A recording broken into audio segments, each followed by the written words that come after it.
In March, when I welcomed President Zelensky to address Parliament, I told him he was a champion of democracy. He has rallied Ukrainians, he has shrugged off threats to his own life, and inspired us all with his strength and courage. He is extraordinary, he is heroic, he is relentless. One runs out of adjectives, simpler perhaps to sum it up. He is Ukrainian.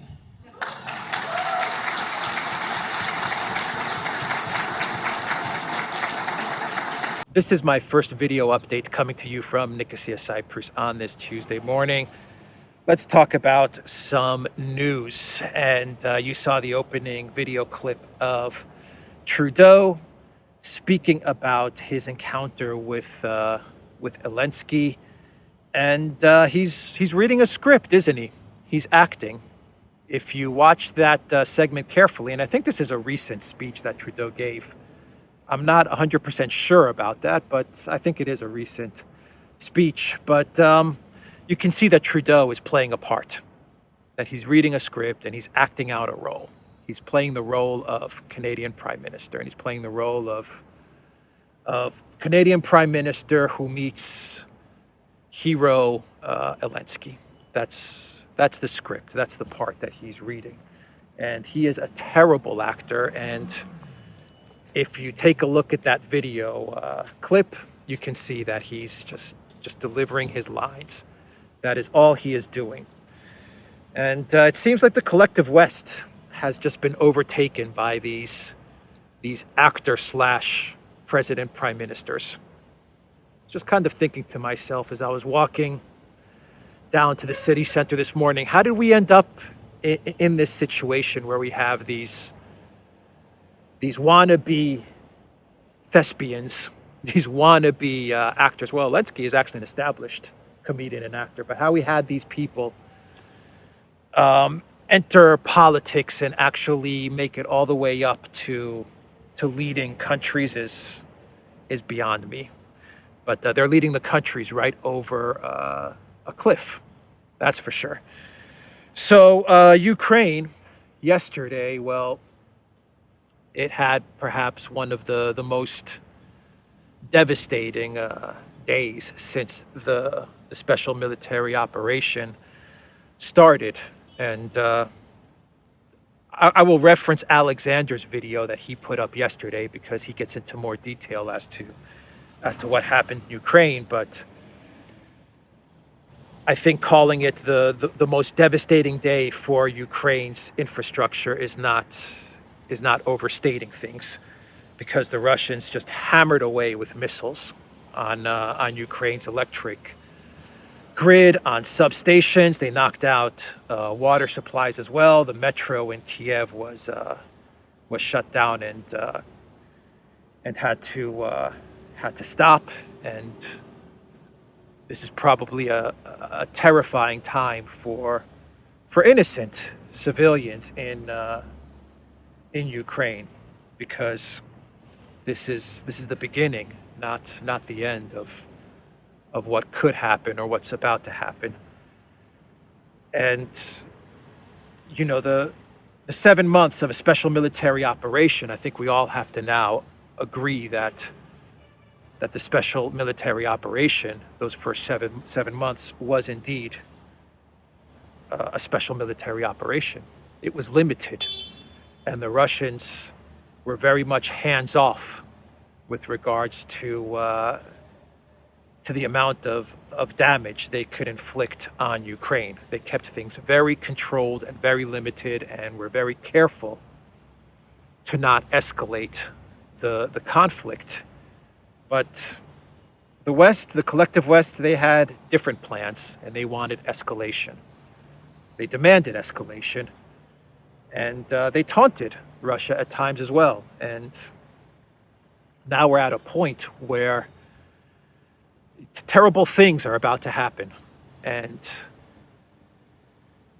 if this was a graph, Ukraine and their progress, their ability would be a graph which is sloping down, and Russia's trajectory and their capabilities is a graph that's sloping up. If you had to kind of visualize this. And all the moves that Russia is making right now point to the fact that they're about to dismantle whatever is left of this Zelensky regime and this NATO proxy. And the collective West is in a panic. They are in a panic about what's about to come, about what's about to come. And I'm not scripted, by the way. Unlike Trudeau, I'm not scripted, which is why I make all kinds of mistakes and I ramble on and sometimes I lose my train of thought. But this is not a script. This is just kind of a conversation, actually. So what the Russians are doing in Ukraine, and I think Alexander gets into it in more detail, is that they'll hit Ukraine with missiles. Then they'll hit Ukraine with drones. Then they'll pause. They'll see how Ukraine reacts. They'll allow Ukraine to fix whatever they need to fix to get things kind of back up. And then they'll hit again with the missiles and the drones.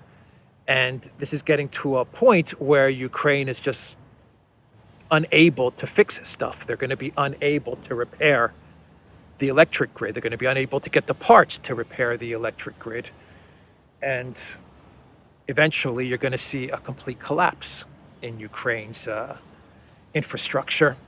And that's what the Russians are doing.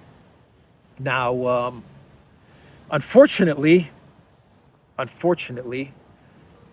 Zelensky regime, instead of telling Biden and the European Union to buzz off, to just leave them alone, we don't want your help, we don't want your money, and to call up Russia, to call up the Kremlin and say, look, and this is just, I'm spitballing here, this is a hypothetical, I'm just kind of telling you what I think would be an optimal outcome so that we can prevent more suffering and more destruction. The optimal outcome, perhaps one of the only outcomes to preserve Ukraine at this moment, would be for the Zelensky regime to get rid of the collective West, to call up the Kremlin and to negotiate. And not only negotiate, I would say that if I was Zelensky, I would tell the Kremlin, look, just allow me safe passage out of here if I am in Kiev. Allow me the ability for me and my administration to go, to leave, and to make a life for ourselves in London or Miami or wherever. And, you know, you guys, Russia, along with, I don't know, the United Nations, if you could say that, if you could put the United Nations in there, whoever, Turkey maybe, I don't know, some other countries, you guys come in and administer Ukraine. Maybe administer some sort of election or something. That would be the best card for Zelensky to play. I know it's a little bit naive and crazy and silly for me to say this, but I can't see any other option for the Zelensky regime and for Ukraine at this moment in order to put an end to everything that's about to happen. Instead, what the Zelensky regime is doing is they're lying. They're lying to the people and they're lying to the world. And their lies are getting very, very bad. Because the numbers are not adding up. Their math is off. What they said yesterday is that their air defenses took out 44 of 50 missiles. So their air defenses was a success, right? This air defense system that they've cobbled together from the UK, the Netherlands, France, the US, this ridiculous air defense thing that they've put together in Ukraine, according to the Prime Minister of Ukraine, took out 44 50 missiles. Okay, that's well and good. You see, all the weapons that the collective West is sending to Ukraine is working, right? Well, that's what you would believe if you read the Washington Post or the New York Times. But that's not the case. That's not the case at all. Because in the same report, where they said that they took out 44 of 50 Russian missiles, and so the air defenses are perfect. Well, the prime minister, he said on Telegram that Russian missiles and drones hit 10 regions, damaging 18 facilities, most of them in the energy sector. He also added that while hundreds of settlements across Ukraine have faced blackouts, the fallout could have been much worse. Thank you very much. The fallout could have been much worse. People are like stuck in the metro in Kiev, from what I understand. And he's saying the situation could have been much worse. The numbers don't add up. The prime minister claimed the air defenses had managed to shoot down 44 out of more than 50 missiles fired at our territory. But he is claiming that 18 facilities were damaged. 10 regions were hit. The math doesn't add up. He does say out of more than 50, so he puts a little qualifier in there, 44 out of more than 50 missiles. So he can come back and say, well, it wasn't 50, it was 70 missiles. So I guess he could throw that in there. But either way, the lies are not adding up anymore. How many articles were put out by Collective West, media publications, experts, expert analysts, military experts, the Institute for the Study of War? How many articles were put out there saying that Russia is running out of missiles? Russia's running out of weapons. The Russian military is on the brink of collapse. No more missiles.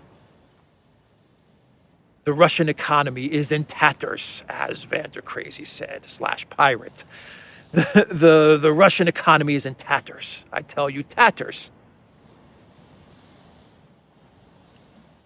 And if you go by what Putin said yesterday in Sochi when he was meeting with the leaders of Armenia and Azerbaijan, Putin said that we're just starting. We are just starting. There's more we could do, he said. Let me find you the video and play it for you.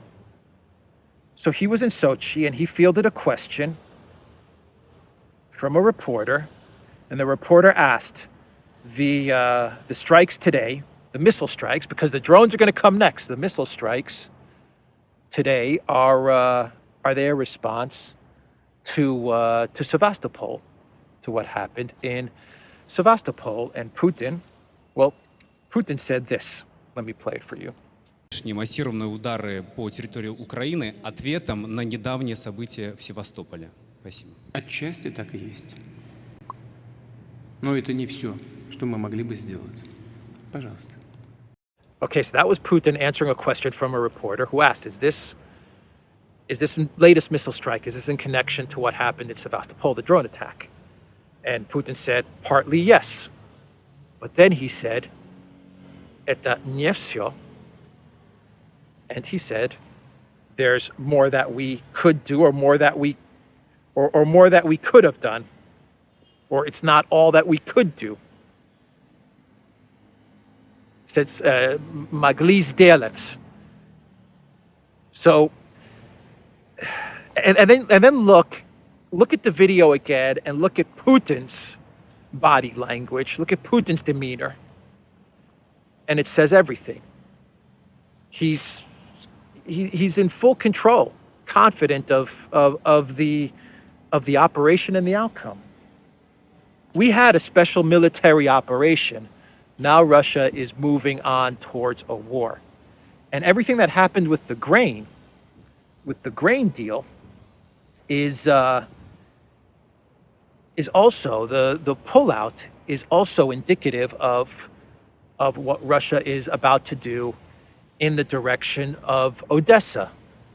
And I noted this in a video that I did on Saturday evening when I was in Ayanapa. It was a short video, but I was thinking to myself, as Russia pulls out of this grain deal, that means that they're not restricted to these corridors, to securing a safe passage of these corridors, which means that Russia will have more of a free hand to operate in the Black Sea. And sure enough, you're getting statements, for example, from the UN permanent representative, Vasily Nebenzia, who said that the attack on the Black Sea fleet put an end to the humanitarian dimension of the grain deal. But its implementation without Russian participation is unacceptable for Moscow. Therefore, Russia will take its own measures to inspect dry cargo ships going through the Black Sea. Nebenzia stressed that the agreements adopted without Russia do not oblige us to anything. He also noted that Russia is surprised by the lack of condemnation by the UN on Kiev's attack on the ships of the Black Sea Fleet. At the same time, Moscow sees attempts to artificially speed up the inspection of goods as part of the grain deal. So grain was leaving yesterday and is going to continue to leave with the coordination of the UN, Turkey, and Ukraine. But going off of the statement from Russia's UN representative, he's basically saying, you know what? You guys attacked our Black Sea fleet. You tried to attack it with drones. We're out of the grain deal. By the way, the grain deal had like an expiration of like 120 days. So it was up for renewal anyway. So it had like a 4 month kind of window. I'm not so sure how many days. I think 120, if I'm not mistaken. But anyway, it had this this time period where it would be reviewed, and then it would be renewed if all parties agreed. So it was up for renewal anyway. And the Russians, they've now pulled out. By the way, Putin in this meeting in Sochi said that the Russians have not completely withdrawn. They've just suspended their participation. That was what Putin also told reporters when he was in Sochi. He clarified that. But, the Russians are saying, look, these corridors now, today, tomorrow, the next day, maybe you guys can rush out some grain. But eventually, we're going to start inspecting the ships. Now, is this a blockade? If the ships truly do have grain and no weapons and no funny businesses going on, then they're going to be allowed to pass through, I imagine. But they're going to undergo Russian inspections from what this UN official, what Nebenzia is saying. I mean, that's his statement, that Russia now can, Russia will inspect cargo ships. Russia will take its own measures to inspect dry cargo ships going through the Black Sea. So if the ships are on the up and up and they're delivering food, no problem. If they're not, well, problem. But what this does do is that this gives Russia dominion over the Black Sea. Plain and simple. The air defenses of Ukraine, they can't stop the missiles. They can't stop the drones. That's clear. They have no answer for this. The Zelensky regime has completely left the major cities in Ukraine unprotected because he's decided to throw everything he had in the direction of the east, and specifically in the direction of, say, like Kharkov and these areas, so he can get these little media wins. But he left the rest of Ukraine completely unprotected. And so the prime minister is coming out and he's lying and he's saying stuff like, well, we managed to take 44 out of 50 missiles. Okay, that's all well and good, Mr. Prime Minister, but in the same Telegram statement, you're coming out, from what I understand, you're coming out and you're saying, yeah, but 18 districts were hit, or 10 regions were hit. So it's just not adding up. Christine Lagarde is in a panic. Russia's economy is in tatters, right? Tatters, I tell you. That was what van der Leyen was saying just the other day. The pirate of Brussels. It's in tatters. It's all in tatters. They're using microchips. They're using chips from dishwashers to power up their missiles and their jets. Those are some pretty effective dishwasher chips, given what we saw yesterday. And it's a terrible situation because all of these lies are leading to people suffering. That's why I said earlier in the video, it was a stupid thing of me to say, probably silly of me to say it, but you know, the best thing that could happen for Ukraine right now is for the elections to end, the midterms in the US to finish on November 8th, for the Biden White House to pull out, for the European Union to pull out, for the UK to pull out. Either way, the EU, the UK, the US, they're getting pummeled in this conflict. They're getting pummeled. The interest rates for the EU were, I mean, I'm going to read you what Lagarde had to say about this because she's trying to shift the blame on Putin. Her terrible mismanagement of the economic situation, the fact that the EU decided to go all into this war, believing they can get some regime change, has led to an economic collapse in the EU. You have an economic collapse in the UK. You have a power collapse in the UK. 3 prime ministers in 2-3 months. The best thing is for them to completely disengage from this war, or for Zelensky to tell them to buzz off, and then Zelensky to call up the Kremlin and say exactly what I said earlier. Just let me get the hell out of here. President Putin, let me and my team get out of here and figure out a way, you, the UN, other countries, figure out a way to administer this Ukraine and to save Ukraine. That would be the best solution. Anyway, I am rambling on. You see, I'm not scripted. I am rambling on, but I am going to read you what Lagarde said when she was talking about inflation, because the situation in Europe is absolutely terrible. And keep in mind that the inflation numbers, well, they're massaging a lot of these numbers. They're driving these numbers down. They're trying to trick everybody. But Lagarde, well, she had to raise interest rates. She has no choice. And they're going to print money, by the way. Germany is already subsidizing people's electric bills. They put something like 200 billion into subsidizing all the costs of this conflict. What happens next year? What happens next year in Germany when this 200 billion, when the people and the companies eat through this 200 billion? What do you do next year? Do you print more? Do you subsidize some more, Germany?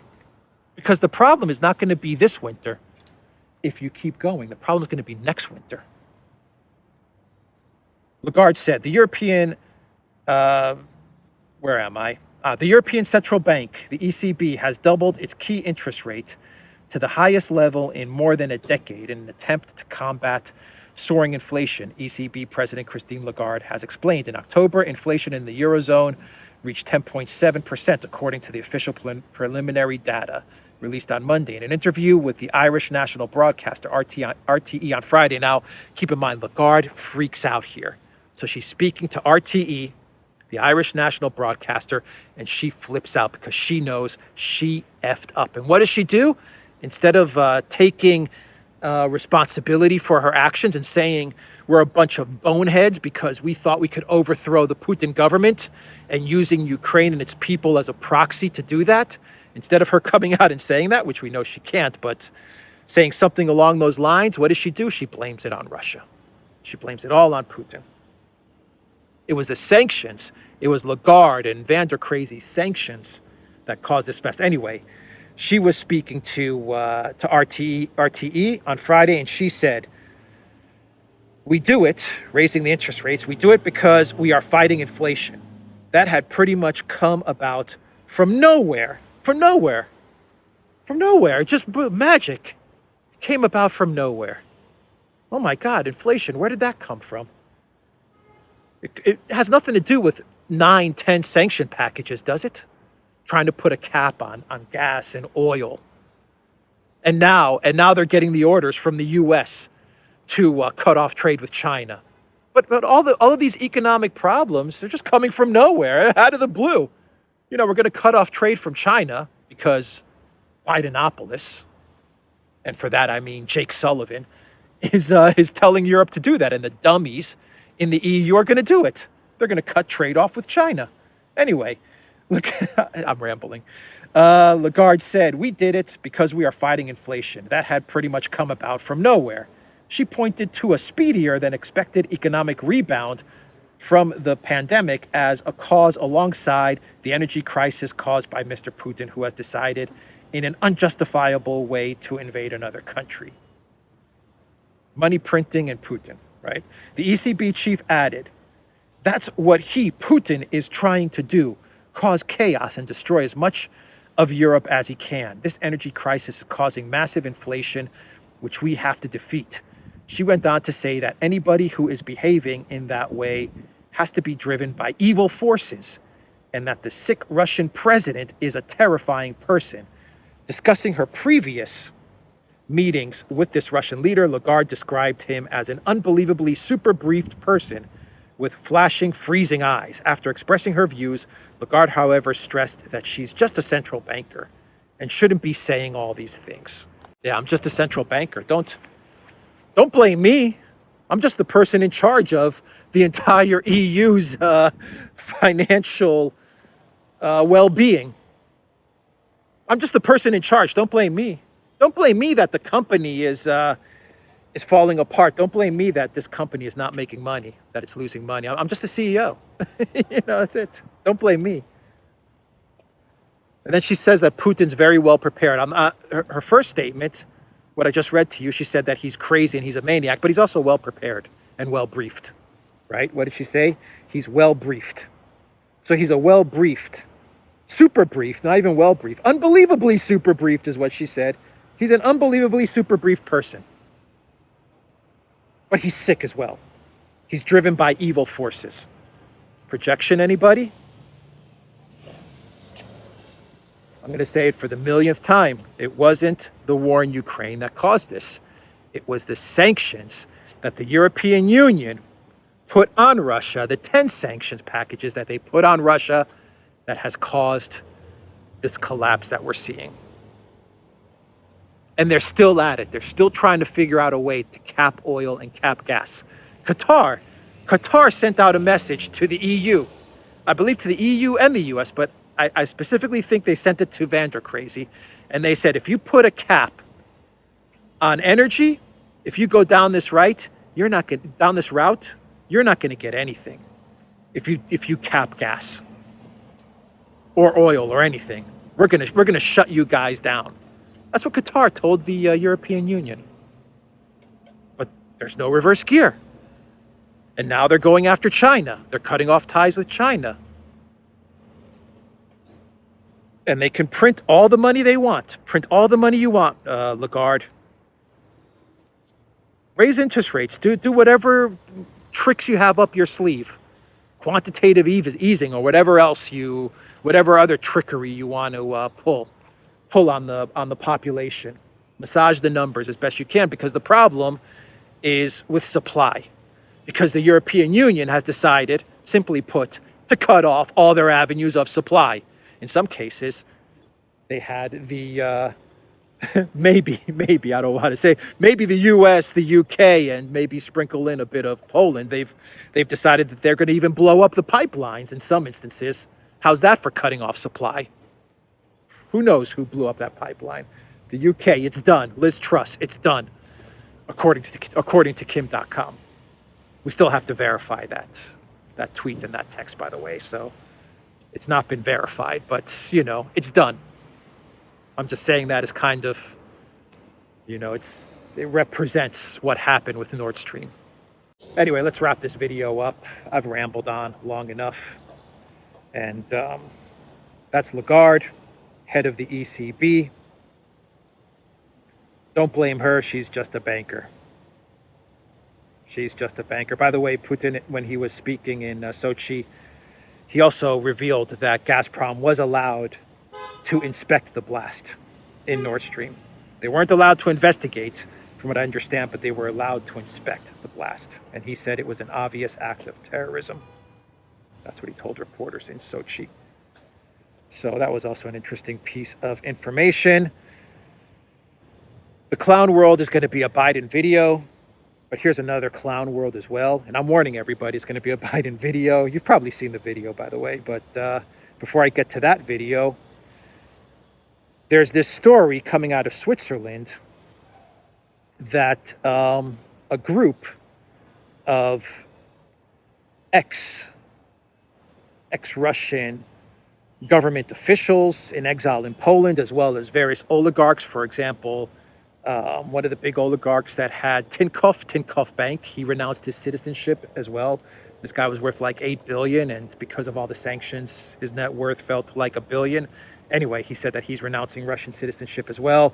Anyway, all these oligarchs and ex-government officials, they're going to form a government in exile, and they're going to have a meeting in Warsaw, according to the Swiss publication Blick.ch. So in Warsaw, they're going to continue to play make-believe. A government in exile. And they're waiting for Vladimir Putin to fall, and they're waiting for the regime change, and they're going to have this little conference, and they're going to play dollhouse and drink from invisible tea and pretend that they're going to one day rule over Russia with the help of the Biden White House. Blinken and Sullivan and Newland, right? Make believe, more acting. The theme of this video is make believe acting. Anyway, since we're on make believe, how about Biden believing that there are 54 states in the United States? Here's the speech. I believe this was also in Philadelphia as he was helping out Fetterman. And I will wrap it up there. The Duran.locals.com. Take care, everybody. We are also on Rockfin. Take care. And by the way, if they do, that means, not a joke, everybody, that's why we were defeated in 2018 when they tried to do it. We went to 54 states.